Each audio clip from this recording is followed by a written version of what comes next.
And welcome back, guys. I know you've had a restful summer. Well, hopefully you have.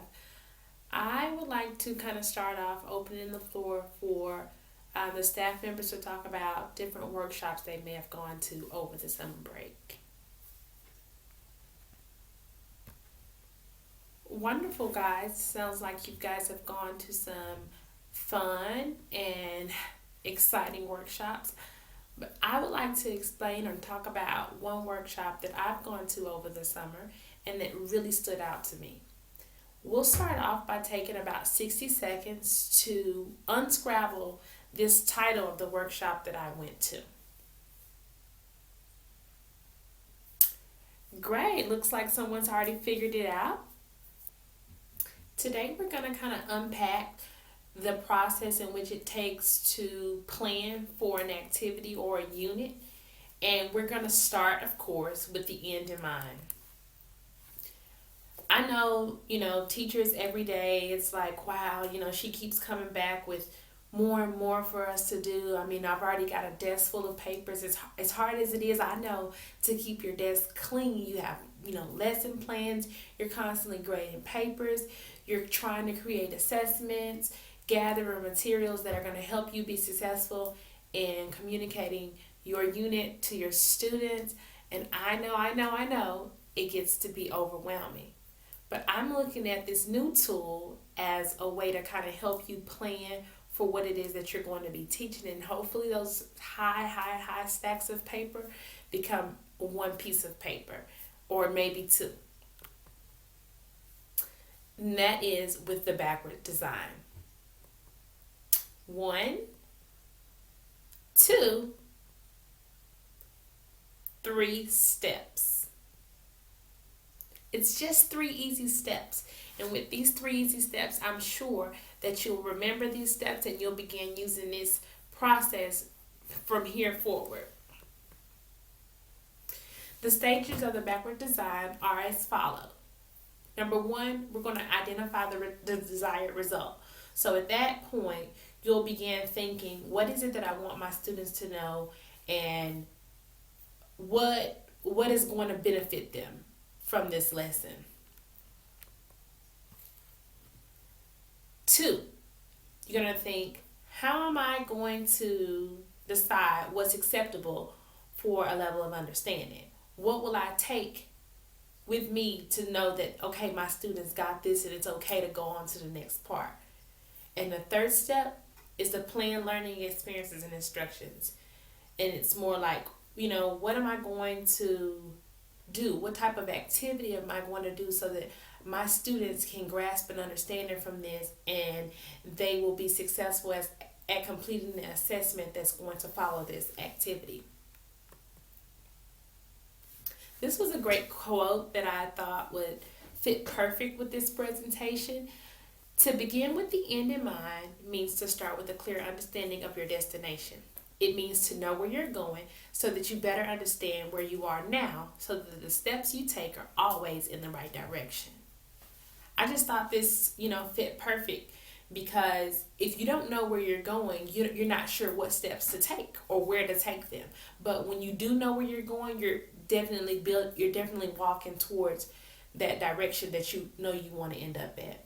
And I also thought during this presentation, I was thinking of another comparison to the backwards design. And I compared it to thinking of how to build a house. When the contractors and the architects get together to figure out what they want to do for the house, they don't just go and get bricks or go and get the concrete. They don't do that. First of all, they're laying out what they want the house to look like. They already decide, okay, I want the house to be 2-story, or I want it to look like this.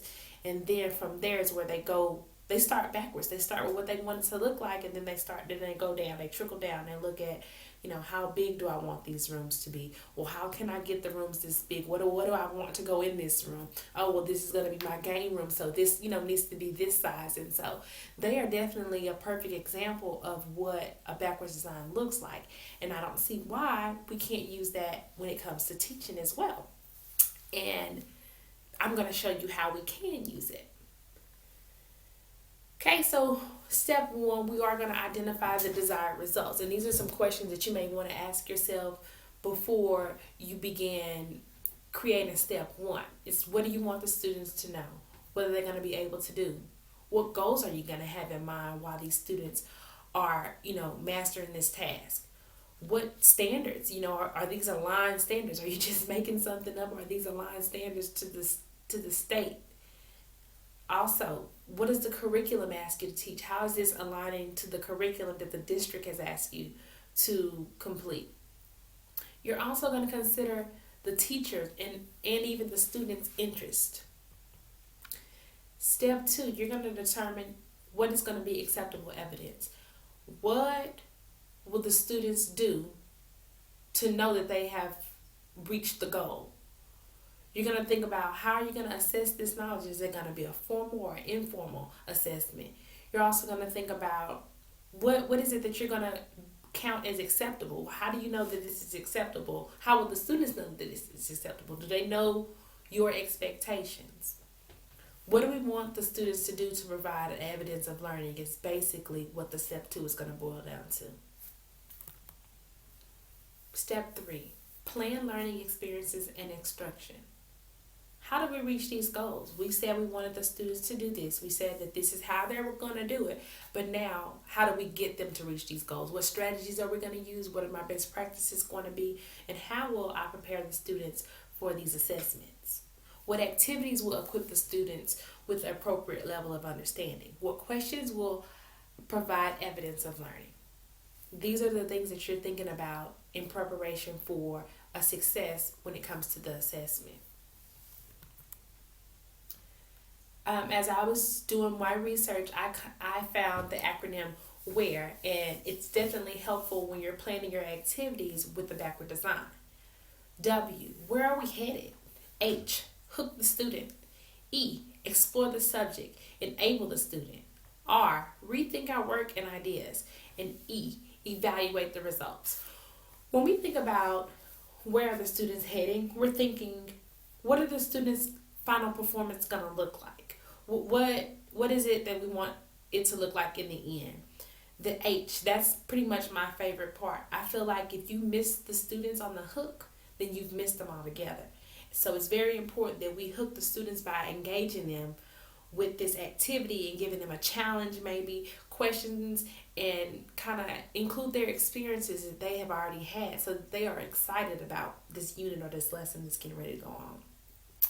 The E, when we explore, we're going to support the students' exploration of their own ideas and some of their previous experiences. So this is going to give us a hunch towards what we're trying to get to, which is our final goal.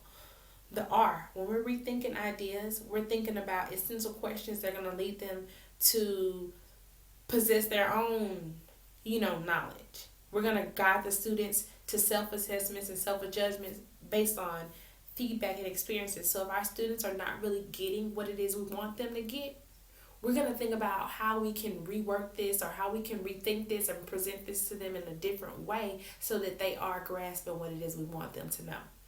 And finally, the E, when we are evaluating results, this is going to let us know what has been understood through our findings, through our performances, and through our products. And at that point, we know, again, if the student did not understand, we know that we need to reteach. So then we're starting back at the R and working our way back down to the E again. And we're just going to continue that process until the students actually grasp that concept. What I want us to do this year is I want us to start using a planning calendar. Okay, and this is kind of just an example of what a planning calendar will look like. You will find your TEK or your standard and decide which week you're going to teach it. You'll then decide how many days you're going to need to teach it. On this particular example, I put down 6.2b for 5 days. In all actuality, you may not need to plan for 5 days with that one TEK. However, sometimes when the TEK is a little bit elaborate, it may cover two different ideas. You may need 5 days because maybe 2 are for one part of it and the other 2 is for the other part. And then the final day could be used for an assessment over the whole objective. Okay, So, step one, since I know we're dealing with math here in sixth grade, I chose for this standard to be used as our example. Okay, and remember when we're doing this, we're going to find out what it is that we want the students to know. So, I've decided that I want the students to know how to use addition and subtraction to solve problems involving fractions and decimals. So, at this point, I would like you to turn and talk to the people at your table and decide how we can use this and turn this into our goal, our lesson objective. All right, table 5 gave me a great lesson objective, and I'm going to use this for our example. And they said students will solve problems involving fractions and decimals, by using addition and subtraction. That was great. Basically, that statement tells us what we want our students to do, what we want them to do, what is our goal, what's our ending goal. Also, in this step 1, we're going to also follow our WHERE acronym, and we're going to also put the H in this part where it comes to hooking the students. What sticky story or what will we use to hook the students into what we're getting ready to do? Basically, in this hook, the students will need to know, why is this important to them? How will they be able to use this in their futures? All right, step 2, basically you're going to figure out what will let me know, what evidence will I use to let me know that my students have understood this concept. I created a statement that I think that is a great idea to communicate with your students as well, what it is that you're looking for. Given 4-word problems involving fractions, students will use addition or subtraction to solve 4 out of 4. In this case, my students know that I'm expecting them to solve 100% of the problems. I'm expecting them to solve them with 100% accuracy. They know that if they have not solved all 4 correctly, that they have not met my expectations.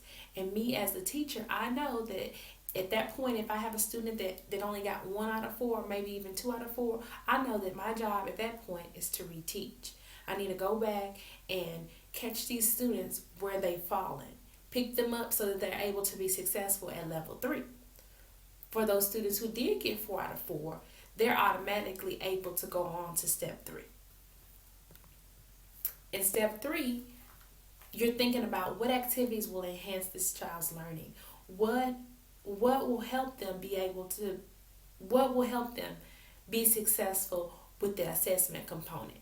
The assessments also must be aligned to the standards as well as match the rigor to the state test. So you want to make sure that your students are being successful, but at the same time, you want to be mindful that these activities and your classroom assessments must match the rigor in the state test, because there will be an imbalance if you don't. In this case, I also consider what things that my students enjoy doing. Now, I know my students enjoy cooking, so I decided that I would use recipes to help engage my students with the learning. So in this case, what they will be doing is they will be using recipes and adding and subtracting multiple combinations of ingredients. So for example, if they're cooking maybe 2 batches of cookies or cooking 2 boxes of cakes, they know how to add and subtract those fractions when it comes to using those ingredients.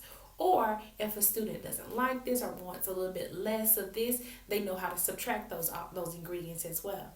It's very important that you use the vocabulary that's going to appear on the assessment so that the students are already familiar with those things. You also should ask questions that are formulated similar to the test questions so that the students, again, have recognition. So your lesson plan is going to be composed of 3 different components. 1, your objective, what it is that you want the students to know. 2, your demonstration of learning, which is how you will know that the students, what evidence will you have that the students are learning. And finally, your assessment component, which is going to reveal the understandings of that unit. If you guys have any questions, I'll be walking around and feel free to ask me. I look forward to seeing how successful you guys can implement these plans.